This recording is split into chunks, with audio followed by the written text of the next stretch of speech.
সুপ্রিয় দর্শক, সাকিব আল হাসান একজন জেদি মানুষ। তার জেদ আছে, আর জেদি মানুষের রাগ বেশি হয়, যেটা আমরা ক্রিকেটের মাঠেও দেখতে পেয়েছি, ক্রিকেটের মাঠের বাইরেও দেখতে পেয়েছি। তিনি নানান সময় নানান কাজ করতেন, বিতর্ক সৃষ্টি হতো, সমালোচনার সৃষ্টি হতো। সর্বশেষ তাকে নিয়ে যে সমালোচনাটি শুরু হয়েছিল 2024 নির্বাচনে, তিনি যখন আওয়ামী লীগের মনোনয়ন নিয়ে নৌকা প্রতীকে নির্বাচন করলেন এবং সংসদ সদস্য হিসেবে নির্বাচিত হলেন, তখন ব্যাপকভাবে সমালোচনা শুরু হয় যে তার কিসের অভাব। তার টাকার অভাব নাই, টাকা, বাড়ি, গাড়ি, সম্পত্তি, সুনাম, যশ, খ্যাতি সবই আছে, গ্রহণযোগ্যতাও আছে, কিন্তু তিনি কেন একটা দলের প্রতীকে নির্বাচন করবেন, এরকমভাবে সমালোচনা উঠল। কিন্তু আমি সেই সমালোচনা বা সমালোচিত কর্মকাণ্ড বা কাজের জন্যই সাকিব আল হাসানকে আজকে ধন্যবাদ জানাচ্ছি। আমি জনাব সাকিব আল হাসানের 3টা ফেসবুক পোস্ট আপনাদের সামনে আমি শেয়ার করতে চাই। একটা পোস্ট তিনি দিয়েছিলেন 15ই আগস্ট 2025 সালে। আপনারা দেখতে পাচ্ছেন সেই ফটোকার্ডটি তিনি পোস্টে দিয়েছিলেন, কোনো ক্যাপশনে কিছু লেখেননি। আমরা যদি ফটোকার্ডের দিকে একটু তাকাই, এখানে দেখা যাচ্ছে যে ফটোকার্ডের উপরে বাম সাইডে কর্নারে ছোট্ট করে লেখা জয় বাংলা, ডান সাইডে জয় বঙ্গবন্ধু লেখা, তার নিচে বঙ্গবন্ধুর সাদা কালো একটা ছবি এবং তার বুকের পাশে 15ই আগস্ট বঙ্গবন্ধু পরিবারের যে সদস্যরা নিহত হন, বঙ্গমাতা সহ তাদের ছবি আছে রক্তাক্ত। তার উপর লেখা 15ই আগস্ট এবং নিচে যে লেখাগুলো লেখা আছে জাতির পিতা বঙ্গবন্ধু শেখ মুজিবুর রহমান ও তার পরিবারের সকল শহীদ সদস্যদের প্রতি শ্রদ্ধাঞ্জলি। এই ফটোকার্ডটি তিনি 15ই আগস্ট পোস্ট দিয়েছিলেন, এটা নিয়েও ব্যাপক সমালোচনা হয়েছে। আমি আসবো কি জন্য তাকে আমি ধন্যবাদ জানাচ্ছি, কিন্তু 3টা পোস্টের কথা আমি বললাম। গত 28শে সেপ্টেম্বর তিনি আর একটা পোস্ট দিয়েছেন। আপনারা যদি ছবিটার দিকে একটু ভালোভাবে দেখেন, সাকিব আল হাসান এক হাতের উপর আর এক হাত রেখে ভদ্রতার সাথে তিনি তখনকার সময়ের প্রধানমন্ত্রী শেখ হাসিনার সামনে দাঁড়িয়ে আছেন, এরকম একটা ছবি। এবং তিনি সেই ছবির ক্যাপশনে লিখেছেন ইংরেজিতে, বাংলিশে, শুভ জন্মদিন আপা। এই দুইটা। আর একটা পোস্ট তিনি 28শে সেপ্টেম্বরে দিয়েছেন, এটা হচ্ছে লেখা, তিনি লিখেছেন, যাক শেষমেশ কেউ একজন স্বীকার করে নিলেন যে তার জন্য আমার আর বাংলাদেশের জার্সি গায়ে দেওয়া হলো না, বাংলাদেশের জন্য খেলতে পারলাম না, ফিরবো হয়তো কোনো দিন আপন মাতৃভূমিতে, ভালোবাসি বাংলাদেশ, পাশেই বাংলাদেশের জাতীয় পতাকার একটা ইমোজি তিনি ব্যবহার করছেন। এই যে লেখাটি এবং আগের 2টা ছবি আমি আপনাদেরকে দেখালাম, তিনি এটা স্পষ্টভাবেই এখন বুঝতে পারছেন এবং কেউ একজন নিজেই স্বীকার করছেন যে তার জন্যই সাকিব আল হাসান আজকে দেশ ছাড়া, জাতীয় পতাকা তিনি, জাতীয় দলের যে জার্সি তিনি গায়ে তুলতে পারতেছেন না, জাতীয় দলের হয়ে তিনি খেলতে পারতেছেন না, এটা কেউ একজন স্বীকার করছেন। এবং তিনি এটা দৃঢ়ভাবে এটাও বলতেছেন যে ফিরবো হয়তো কোনো দিন প্রিয় মাতৃভূমিতে, ভালোবাসি বাংলাদেশ তোমায়। এখন এই 3টা পোস্ট দেখে আপনারা কি বুঝতে পারলেন? আমি যেটা বুঝতে পেরেছি এবং যেটার কারণে আমি বললাম যে সাকিব আল হাসানকে ধন্যবাদ, সেটা হলো, প্রথমে আমি আপনাদেরকে একটা কথা বলছি যে তিনি একজন জেদি মানুষ, আর জেদি মানুষ রাগী হয়, রাগীরাই জেদি হয়।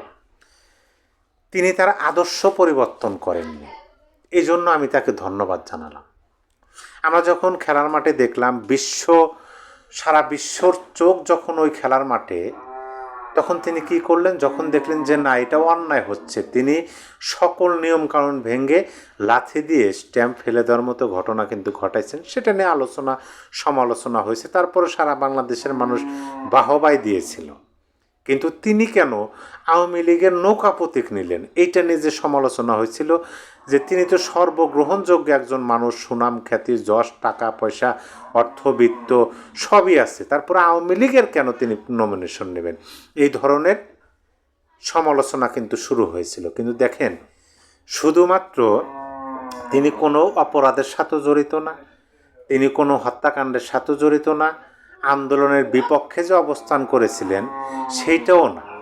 তিনি কিন্তু আন্দোলনের বিপক্ষে অবস্থান করে ফেসবুকে কোনো পোস্ট দেননি। শুধু তার অপরাধকে তিনি নৌকা প্রতীকে একটা নির্বাচন করে সংসদ সদস্য হয়েছিলেন। এই অপরাধের জন্য তিনি কতটুকু সহ্য করতেছেন আপনি ভাবুন একটু।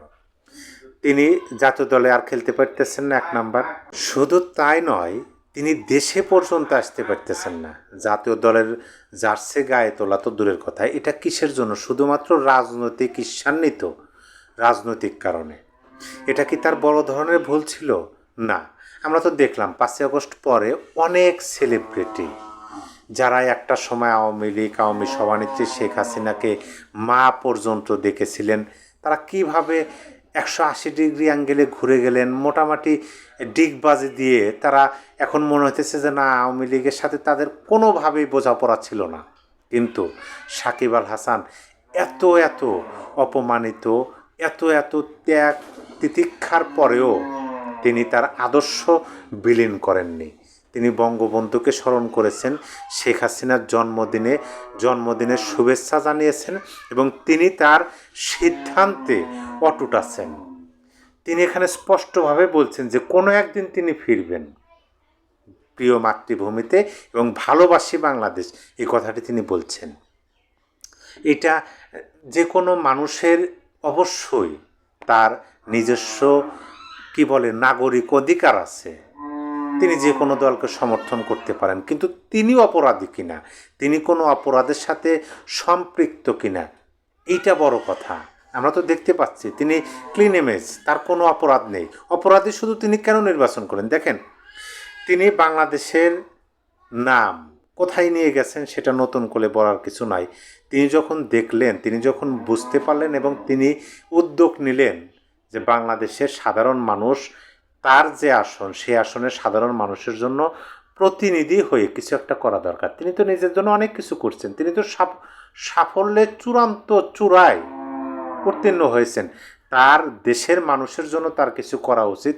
আর এককভাবে হয় না, একটা ব্যানার লাগে, প্রতিনিধি হওয়া লাগে, মানুষ যেন নির্দ্বিধায় কাছে আসতে পারে, দুটি কথা বলতে পারে, জোর দাবি জানাতে পারে, সেজন্য একটা অবস্থান তৈরি করতে হয়। সেই অবস্থান তৈরি করতে গিয়ে তিনি নৌকা প্রতীকে নির্বাচন করলেন, আর সেটাই তার দোষ হয়ে গেল।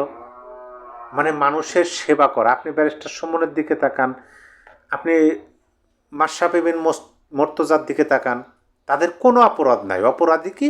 তারা কেন জনগণের পাশে দাঁড়ালো, তারা কেন জনগণের হয়ে কাজ করতে চাইলো শুধুমাত্র নৌকা প্রতীকে, এটাই তাদের অপরাধ। এই অপরাধের জন্য তারা আজকে তাদের, আপনি কি বলবেন যে আওয়ামী লীগের যে অন্যান্য নেতা বা কর্মী আছে তাদের যে ত্যাগ, তারা যে ত্যাগ করছে, তারা যে কষ্ট পাচ্ছেন, তারা যে সহ্য করতেছেন, তার চেয়ে শতগুণ, হাজার গুণ, লক্ষ গুণ বেশি ত্যাগ করতে হচ্ছে সাকিব আল হাসানদের। তারপরেও তারা আদর্শ ছাড়েনি।